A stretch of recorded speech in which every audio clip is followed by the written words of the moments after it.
a lot of fun. We'll usually play Christmas music, and all of the greenery also, it always smells like Christmas in here. It's really fun to actually be a process of like building Christmas.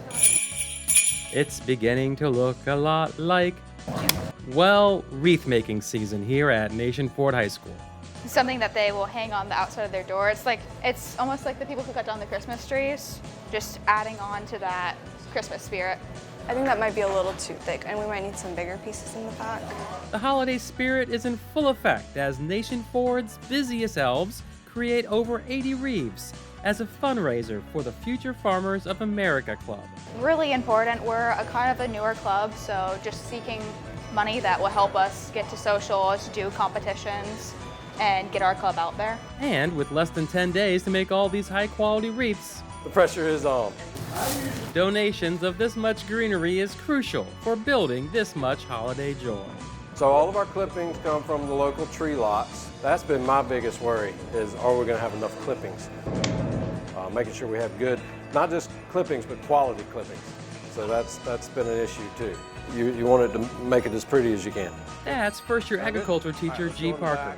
We've got a lot of greenery out there. And if you're wondering how much experience he had building wreaths, prior to last week, 0. But since last week, we've made close to 50. I would suggest kind of staggering them a little bit, and I've been in on every one of them. I'm almost an expert now. helping him through this holiday heartwarming hustle of holly and happiness. This bundle definitely looks prettier than this one right now. It's kind of misshapen. Is senior Sia, with years of wreath-making experience. It's just so much fun. You kind of get away from like the typical, like, oh, let's learn math, let's learn science today. No, let's just make wreaths today. They're a great group of students, and they've worked really hard on it. For many in our community, picking up their handmade Nation Ford wreath See what pieces up here that need trimming? is a sentimental start of their Santa season. This definitely isn't the end. We have to clip now. And they seem real happy that the students are making them, and so it means more than just going to the store and buying one. And while the wreaths look similar, these student builders enjoy the opportunity to share their own unique stamp Then you just clamp it down. on each one.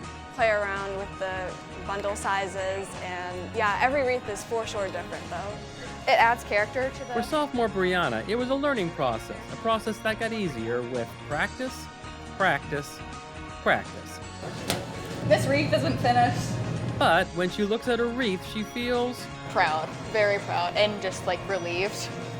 Very rarely, like the first wreath that I finished, I looked at it and was like, oh crap, this does not look good whatsoever. But the second one, I was like, I did better.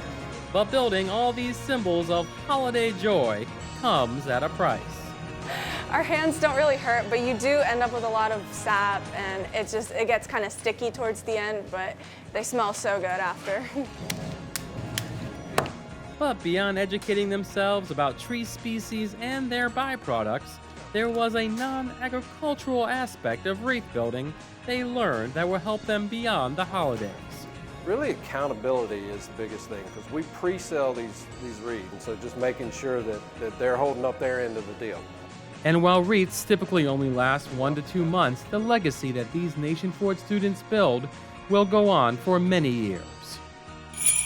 It's definitely like, oh my gosh, like my wreath is hanging from someone's door at this moment. Like, there's definitely kind of like the wow factor to it. Like, I can't believe, somebody likes my wreath, somebody bought it, and I think it's great that we can kind of contribute to the holiday spirit, especially in Fort Mill and our community.